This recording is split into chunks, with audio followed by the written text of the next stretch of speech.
Hi, and welcome to another edition of On the Books, coming to you from the Bowie Media TV studio. I'm Norm Constantine, and I'm here with author and Bowie writer R.J. Creighton. Welcome. Hi, good to be here. It's great to see you again. Just a little disclaimer. RJ and I have known each other for a little while now because we both participate in the Mitchellville Writers Group at the Wegmans Cafe in Woodmore. So, how long have you been writing? I've always written since I was a little girl. I've always loved writing and writing stories.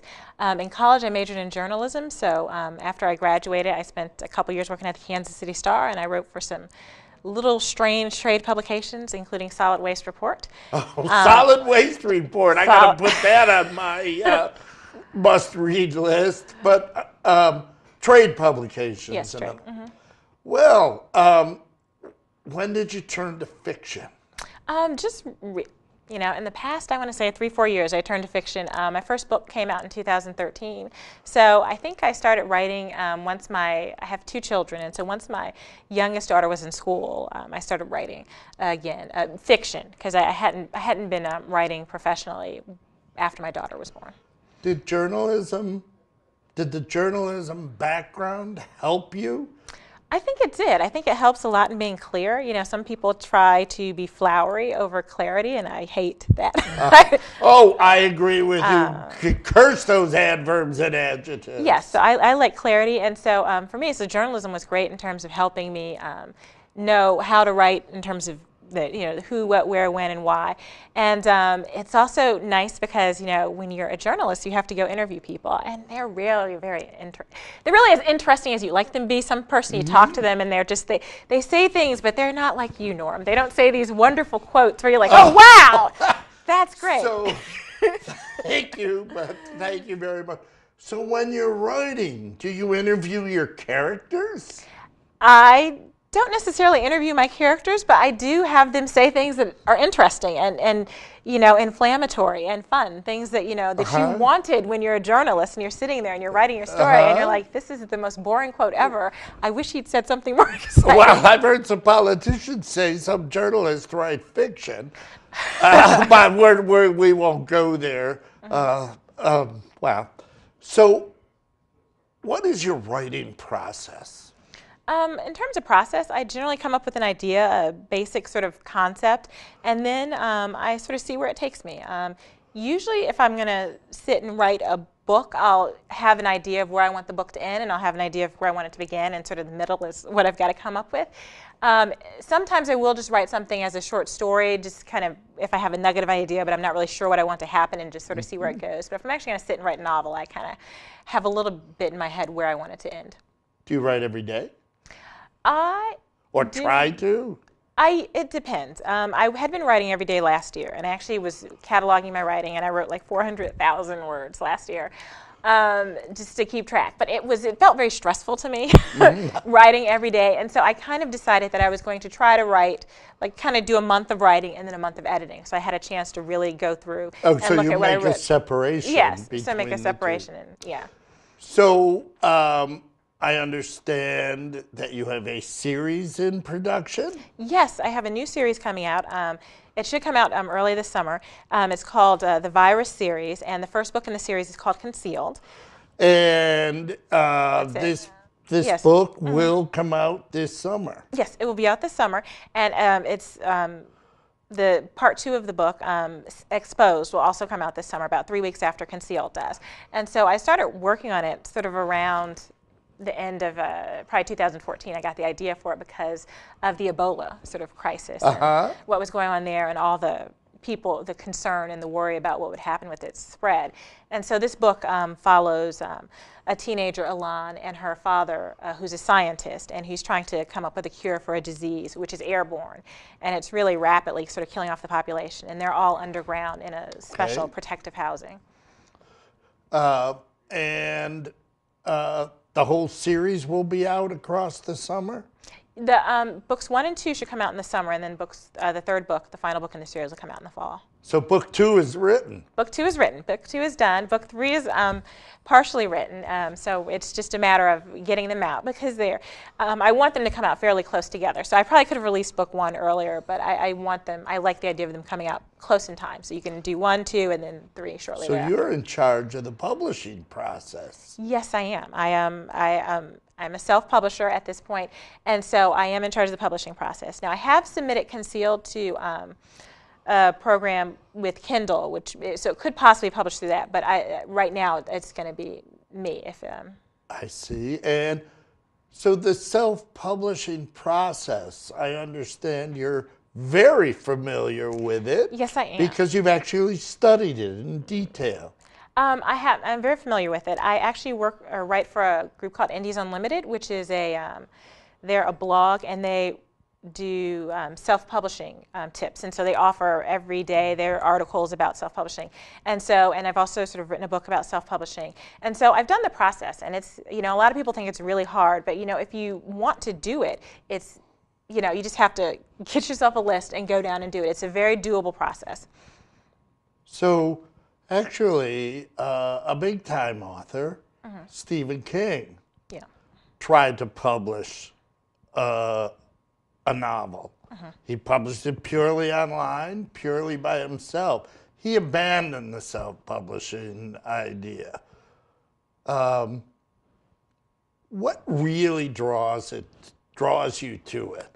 I know what draws me to it, because it's control.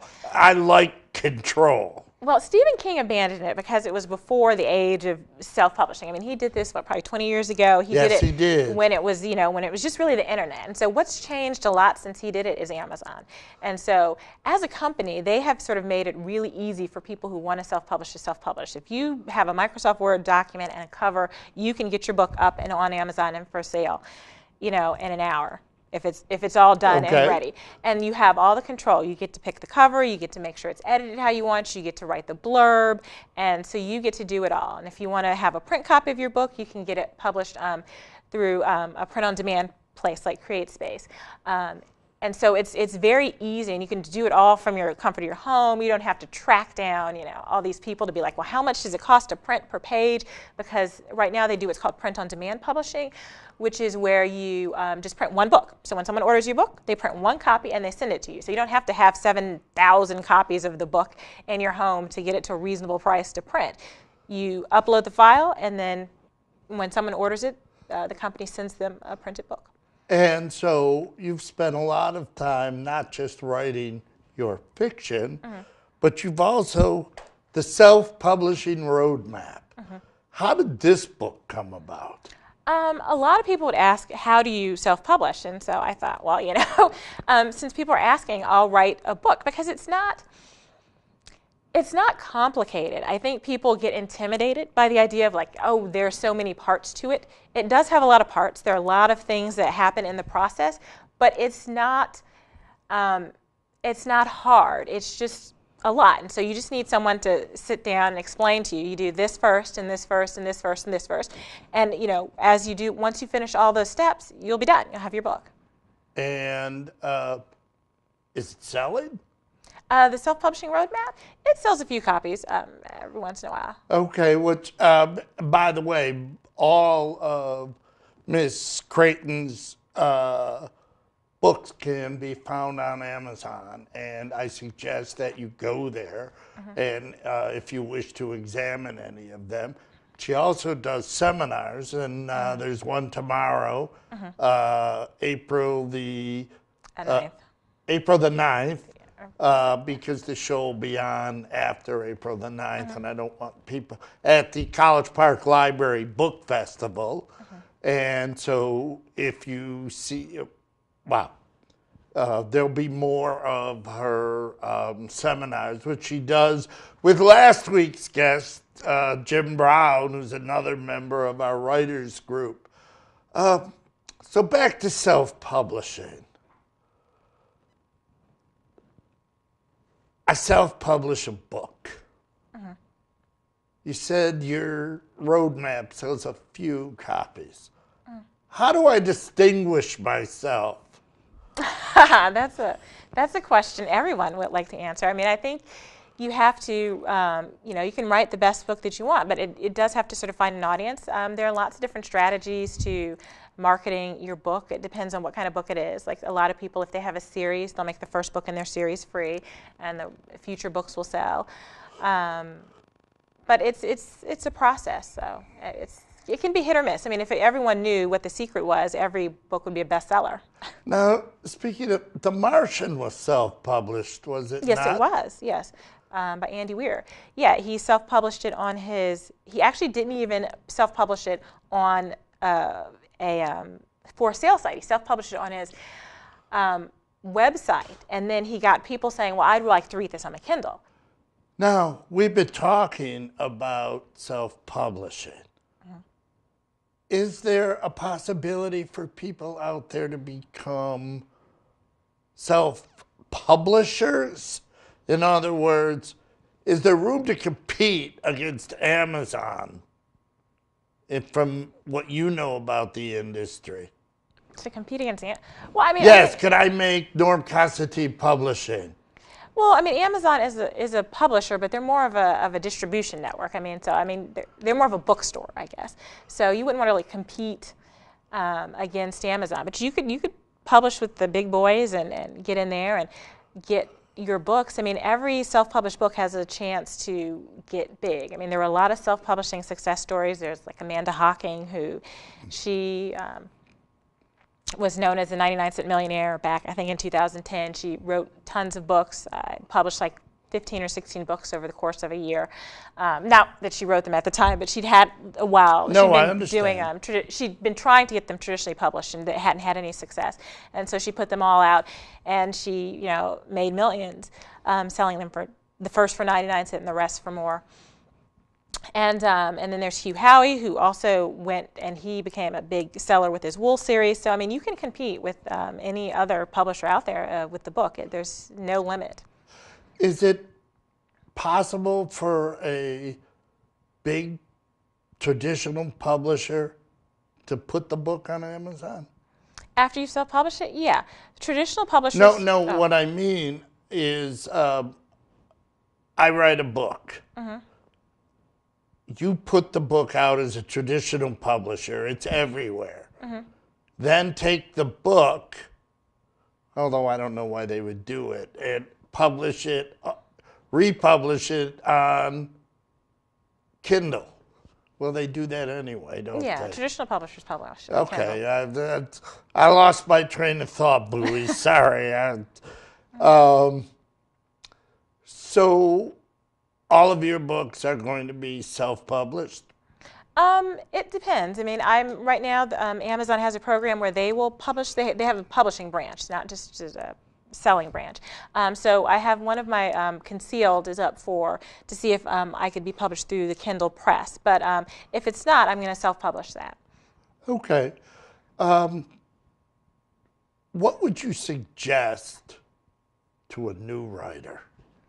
To a new writer who wants to publish, I would just say, write every day. Write your book. I mean, I think that's the most crucial part of any publishing process. You've got to get a book that you like and that's well written out there. So write the book, and then have some people look over it who you trust and who you think will be honest with you and give you honest feedback about the book, about any problems that it might have or any places where it's confusing, and then just try to edit it to the best of your ability, and then you can get it published. Would you suggest to a new writer to join a writing group? Yes, that would be a great way to find people who can help you by looking over your book, because writers don't work in a vacuum. If you go through the traditional publishing route, you're going to have an editor who may sort of give you advice. You're going to have an agent who's going to give you advice and try to help you make your book better so that he or she can sell it. So if you're publishing it by yourself and you don't have an agent and you don't have, say, this editor who's trying to make it better, you're going to need other people. And a writing group is a great place to find those people. Okay. How important is an editor? An editor is pretty important. I mean, editors are expensive, so that's like the one with self-publishing. It doesn't cost a lot to self-publish. You can do it pretty cheaply, but the one place where you're going spend money as an editor. And so some people just say, you know, I don't want to get an editor, and, you know, I'd prefer just to have, you know, a friend read it over. So some people do that in terms of grammar, but if you want an editor can help you with not just the grammar, but they can help you with some style things and some of the structural things with your novel. How important is the cover when The you cover self-publish? is very important. That's like the one thing that the people see first. And, you know, you can sell a book with a bad cover maybe, but it's very hard. People want to see a cover that really appeals to them in some way. I mean, it doesn't have to be necessarily the most stellar cover. It helps if it's a stellar cover, but it doesn't have to be the most stellar. But it's got to be an acceptable cover sort of within that genre, and it's got to make the reader want to say, ooh, let me open this up, let me read this. Now, do you design your own covers? I generally don't do my own covers. I think I did my cover for the self-publishing book because that sort of genre, it's not...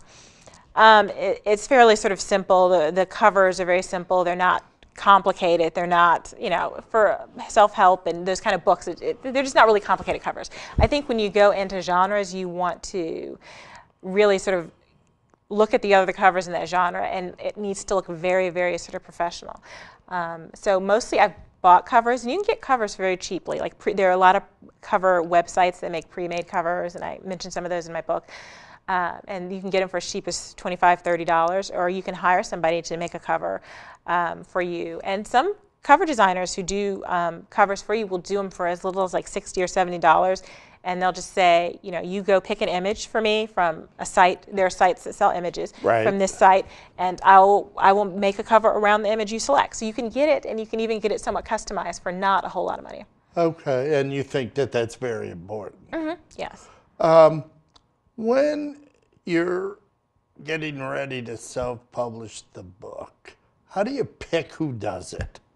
What do you mean? Well, Amazon. There are other people that do sell books? Yes. Well, it depends. Now, you can, you have a couple of choices. Amazon is where a lot of the books are sold. For most people, most of their books are sold on Amazon for self-publishers. The other places out there that sell, Apple sells, Barnes & Noble sells, Kobo sells. All those websites sell books, and so you can be on all of those websites. The issue is whether you want to. Amazon offers a program called KDP Select, which is where you agree to be exclusive to just Amazon. And in that, they have a program called Kindle Unlimited. Right. And people subscribe to that. I think they pay $10 a month. And they can read whatever book that they want that's in the Kindle Unlimited program. And so some authors want to be in this because even though the customer isn't paying per book that they read, Amazon pays you when they read your book. And so some people choose to be in KU. And I would say give it a try initially, being exclusive to Amazon just to see how it works, because maybe you get a lot of borrows and it works out well. If you're not getting that many borrows, in the KU program, then it's probably not worth staying, and you want to go wide and go to Barnes & Noble and to Apple and to some of the other sites that sell books. Is there any way that, for instance, well, you know, the PC Mac Wars.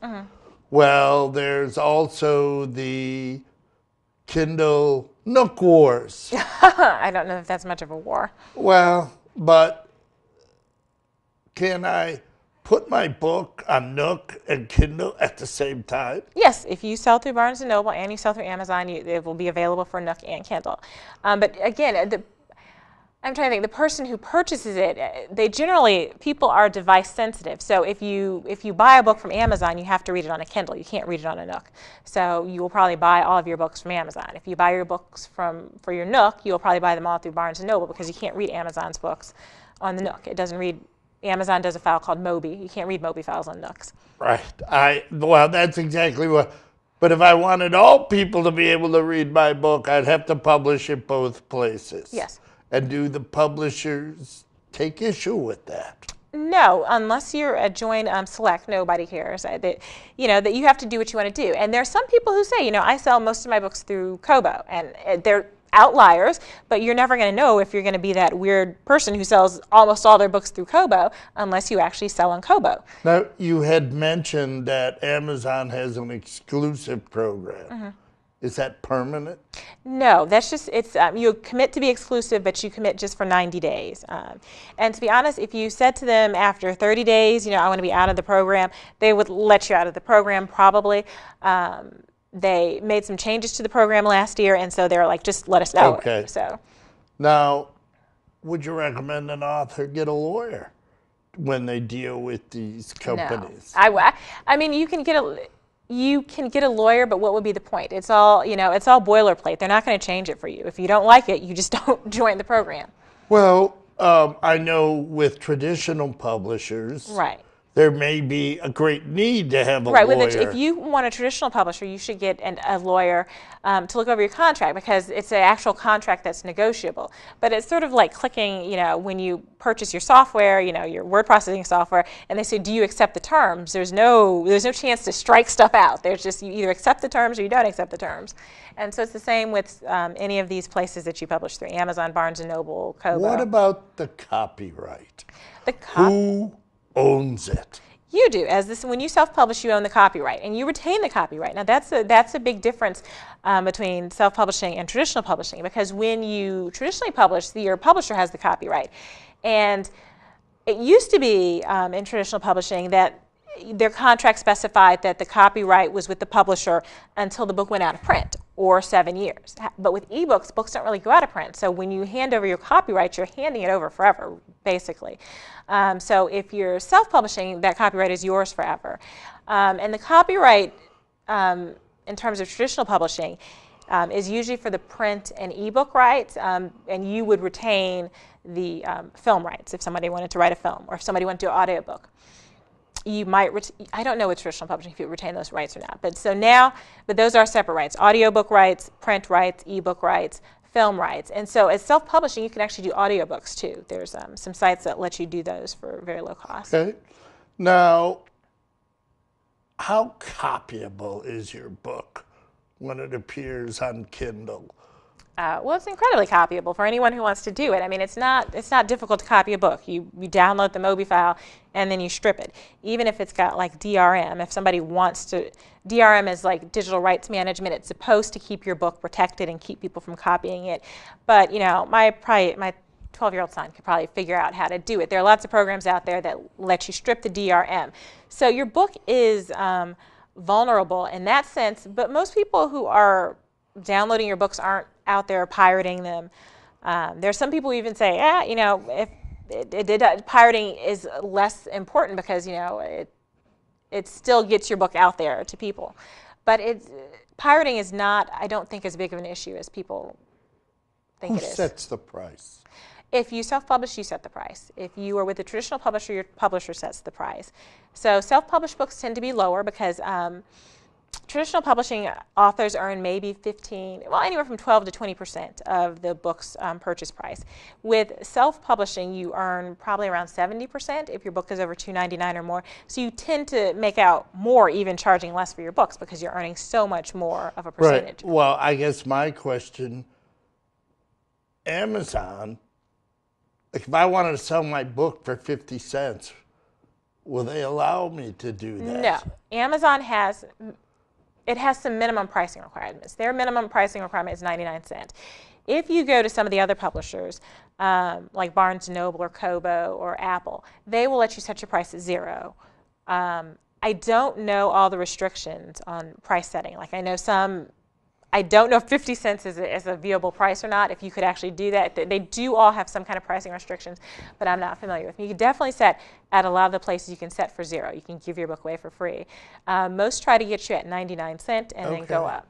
Now, I'm a short story writer. In fact, I probably write flash fiction. Okay. Because it's so short. Can you publish short stories at Amazon? Yeah, you can publish. It depends on how short it is, to be honest with you, because I think I've read somewhere that you need to have 2,500 words to publish on Amazon. They have Okay. decided that for their customer experience, that customers get unhappy if you have a book that is fewer than 2,500 words. Though if you were going to give it away for free, I don't know if they would actually hold that, but I've heard that it's 2,500 words. But generally, anything more than that, you can publish. They don't really care how long it is. If you try to publish something that's 3,000 words and charge $5.99 for it, you may not get any sales. But I don't think. Okay. We've talked a lot about self-publishing. We've talked about your current stuff. What's in the future? In the future. Well, right now I'm trying to get my virus series done. So I've got the third book in that to finish writing. And then I've got another young adult book that I'm working on. And so other than that, that's about all I've got right now. Okay. A lot of the people who've been on the show, two in particular, have these books they started writing in college. And are finally finding their way to the end. Do you have anything like that? I do not. I have a book that I started writing in college, and I have no idea where it is. Okay. And I have vague memories of it. But my vague memories were, it probably wasn't that good of a book. It was derivative. It was childish. It was problematic. So I don't have a book that's like sitting around that I've been thinking, oh. And even I have a book that I wrote before I wrote Life First, which was the first book in my Life First series, that I've looked at it and I kind of like it, but it's still, it still feels very amateurish to me, so I don't think I'm going to do anything with it. Okay. And are you doing anything? I remember there was something that came to, and I don't want to give anything away, but came to the Mitchellsville group about the hanging. Oh, yeah, well, that's a part of my short story collection, The Four Mothers, and I have that out. It's a collection. It has been published. Yes, it's a collection of stories about mothers. I mean, that's about all they have in common, is that they're mothers, but they're all different kind of stories. They're all, I don't want to say they're creepy stories, but they're about women sort of in peril. And so I think I wrote a lot of short stories when I was first a mother, and so I had, panic about things like babies falling off of beds and well, bashing their I'm heads. so very happy that you could be with us today. And I thank you so much, particularly for the enlightenment about self-publishing and the encouragement to young writers. And I hope maybe we can have you back again when the whole series is complete.